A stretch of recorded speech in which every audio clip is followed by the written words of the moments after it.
Dental histology क्या होती है और ये हम डेंटिस्ट के लिए क्यों इतनी इम्पोर्टेंट है? तो चलिए आज हम इसी को आपको सिंपल लैंग्वेज में समझाएंगे। इस वीडियो को शुरू करते हैं।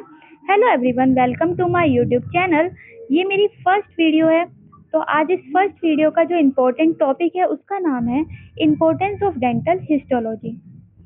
ये टॉपिक फर्स्ट ईयर बीडीएस का बेस है और क्लिनिकल सब्जेक्ट का फाउंडेशन भी है।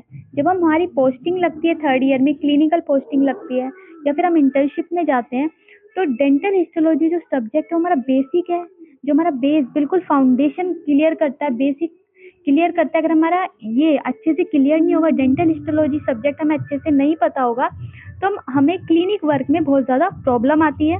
तो चलिए मैं आपको 6 पॉइंट बताऊंगी जिससे आपको पता लगेगा कि क्यों हमें डेंटल हिस्टोलॉजी सब्जेक्ट अच्छे से पढ़ना चाहिए और इसे अच्छे से समझना हमारे लिए बहुत ज़्यादा ज़रूरी है। चलिए शुरू करते हैं। तो सबसे पहला पॉइंट जो है जिससे हमें पता लगता है कि हमें डेंटल हिस्टोलॉजी सब्जेक्ट क्यों इतने अच्छे से पढ़ना चाहिए, तो सबसे पहला पॉइंट है अंडरस्टैंडिंग ऑफ टूथ स्ट्रक्चर। ये जो होता है हमारी अंडरस्टैंडिंग बढ़ाता है किसके बारे में? टूथ के स्ट्रक्चर के बारे में। यानी डेंटल हिस्टोलॉजी हेल्प करता है हमारे स्टडी जो माइक्रोस्कोपिक स्ट्रक्चर होते हैं हमारे दांत के, जैसे कि एनेमल, डेंटिन, सीमेंटम, पेरिडोंटम, लिगामेंट, इन सबको समझाने में हमारी हेल्प करता है। और जब हमें इन टिश्यूज के स्ट्रक्चर क्लियर होते हैं तब हम डिसीज को भी इजीली समझ पाते हैं, इजीली ट्रीट कर पाते हैं। इसलिए हमें डेंटल हिस्टोलॉजी सब्जेक्ट आना बहुत ज़रूरी है, जो हमें बताता है कि टूथ स्ट्रक्चर जो होता है उसका बेसिक इम्पोर्टेंस क्या होता है, उसमें कौन कौन से टिश्यू होते हैं और क्या क्या इम्पोर्टेंट रोल प्ले करते हैं। तो ये हमारा फर्स्ट पॉइंट था जिससे हमें पता लगा कि डेंटल हिस्टोलॉजी सब्जेक्ट हमारे लिए पढ़ना बहुत ज़रूरी है। तो चलिए नेक्स्ट पॉइंट पे आते हैं।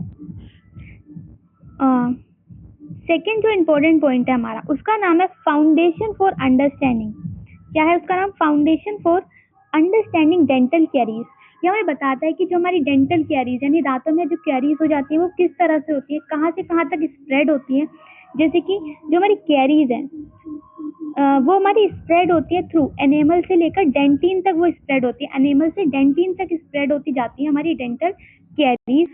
और इसके डिफरेंट डिफरेंट पाथवे, इसके स्प्रेड होने के पाथवे को समझाता है। हम देख पाते हैं कि बैक्टीरिया किस डायरेक्शन में स्प्रेड होता है। इसी वजह से हिस्टोलॉजी कैरीज डायग्नोज कर पाते हैं, उसका ट्रीटमेंट भी कर पाते हैं। तो ये हमारा सेकंड पॉइंट हुआ जो इम्पोर्टेंट है कि हमें ये डेंटल हिस्टोलॉजी हमें बताती है, हमें समझाती है कि डेंटल कैरीज का पाथवे क्या होता है, उसे कैसे ट्रीट किया जाता है और वो कहाँ कहाँ पर जाकर स्प्रेड होता है। चलिए तो हम अपने नेक्स्ट पॉइंट, थर्ड पॉइंट को देखते हैं जो हमें डेंटल हिस्टोलॉजी के इम्पोर्टेंस को बताता है। थर्ड पॉइंट आता है understanding of periodontal disease. Dental histology हमें ये समझाने में मदद करती है कि पेरिडोंटल डिसीज माइक्रोस्कोपिक लेवल पर क्या क्या चेंजेस आते हैं। मतलब जो डेंटल हिस्टोलॉजी होती है, डेंटल हिस्टोलॉजी हमें ये समझाती है, में मदद करती है कि जो हमारे माइक्रोस्कोपिक लेवल पर चेंजेस आते हैं, जो हमें पेरिडोंटल डिसीज हो जाती है, तो उसमें माइक्रोस्कोपिक लेवल पर कहाँ कहाँ पर चेंजेस आते हैं। जैसे जिंजाइवा में चेंजेस आते हैं, पेरिडोंटल लिगामेंट में चेंजेस आते हैं, हमारे गम्स में डिसीज हो जाती है। तो माइक्रोस्कोपिक लेवल पर क्या क्या चेंजेस आते हैं वो बताती है। हिस्टोलॉजी के थ्रू हम gingiva, periodontal ligament, alveolar bone में होने वाले चेंजेस को डिटेल में भी देखते हैं। ठीक है, तो हमें एक थर्ड पॉइंट हुआ जो हमें डेंटल हिस्टोलॉजी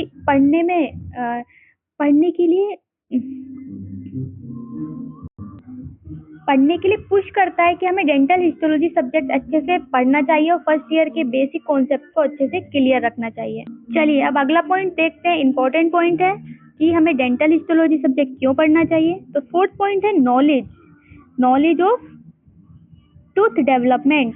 टूथ डेवलपमेंट की नॉलेज के लिए हमें डेंटल हिस्टोलॉजी सब्जेक्ट जरूर पढ़ना चाहिए।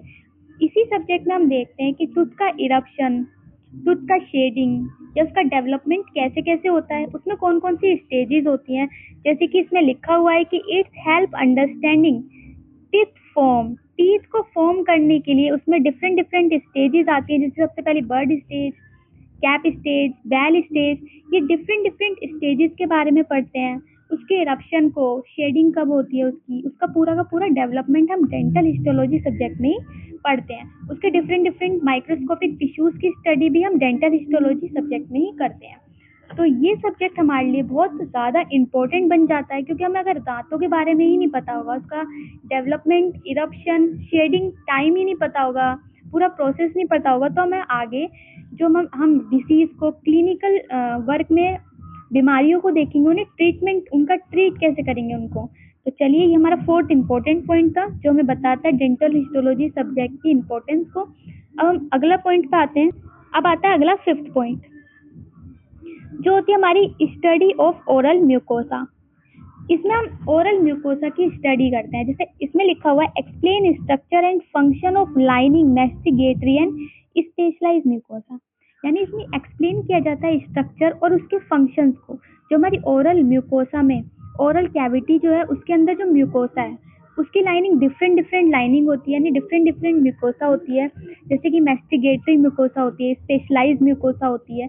ये अलग अलग म्यूकोसा हमारी ओरल कैविटी में प्रेजेंट होती हैं, जो क्या इंपॉर्टेंट रोल प्ले करती है हमारे ओरल कैविटी को प्रोटेक्शन का काम, प्रोटेक्ट करती है हमारी ओरल कैविटी को, और डिफरेंट काम में डिफरेंट उसमें हेल्प करती हैं, प्रोटेक्शन में हेल्प करती हैं, और डिफरेंट चीज़ों में उसमें ओरल कैविटी हमारी हेल्प करती है। तो हम पूरी ओरल कैविटी के बारे में हम डेंटल हिस्टोलॉजी सब्जेक्ट में ही पढ़ते हैं। तो ये हमारा एक फिफ्थ इम्पोर्टेंट पॉइंट है, जिससे पता लगता है कि हाँ, डेंटल हिस्टोलॉजी सब्जेक्ट हमें अच्छे से पढ़ना चाहिए। अब लास्ट पॉइंट पे आते हैं हम, आखिरी पॉइंट है जिससे आपको समझ आएगा कि हाँ, डेंटल हिस्टोलॉजी सब्जेक्ट का जो बेसिक सब्जेक्ट है, हमें अच्छे से हमारा फाउंडेशन क्लियर होना चाहिए। तो ये जो सब्जेक्ट है ये हमें बताता है, फाउंडेशन होता है रिसर्च एंड टेक्निक्स का, यानी इस सब्जेक्ट से हम हमारी जो माइक्रोस्कोपिक लेवल पर स्टडी करते हैं, इस सब्जेक्ट में डेवलप होती है हमारी skills for microscopic slides identify करना सीखते हैं हम इसमें, scientific understanding for future learning. ठीक है, ये सब हम सीखते हैं। जैसे डेंटल हिस्टोलॉजी के जो स्टूडेंट होते हैं, स्टूडेंट को माइक्रोस्कोपिक स्लाइड आइडेंटिफाई करना, स्ट्रक्चर चेंजेस को ऑब्जर्व करना और साइंटिफिक वे में सोचने की एबिलिटी होनी चाहिए। माइक्रोस्कोपिक स्लाइड आइडेंटिफिकेशन की इम्पोर्टेंट स्किल है, जो आपके future clinic subject pathology, periodontal ligament और रिसर्च वर्क में बहुत ज़्यादा काम आती है। तो डिफरेंट पॉइंट थे, ये छोटे पॉइंट, जिससे आपको थोड़ा बहुत समझ आया होगा कि हाँ, डेंटल हिस्टोलॉजी सब्जेक्ट आपके लिए बहुत ज़रूरी है। आपका एक बेसिक फाउंडेशन सब्जेक्ट है जो आपको अच्छे से आना चाहिए और आपको अच्छे से पढ़ना भी चाहिए, जो आपके लिए बहुत ज़्यादा ज़रूरी है, ताकि आप second year, third year, fourth year के सब्जेक्ट को स्मूथली कवर कर सकें, समझ सकें। तो दोस्तों, ये डेंटल हिस्टोलॉजी के इम्पोर्टेंट पॉइंट थे। आप देख सकते हैं कि microscopic study future clinic understanding को कितना इजी बना देता है। डेंटल हिस्टोलॉजी एक माइक्रोस्कोपिक स्टडी है हमारे दांतों की। तो अगर हम माइक्रोस्कोपिक स्टडी को अच्छे से करते हैं, तो हमारी जो क्लिनिकल अंडरस्टैंडिंग होती है वो बहुत ज़्यादा इजी हो जाती है। हम बहुत आराम से अपने क्लिनिक वर्क को बहुत आराम से कर सकते हैं।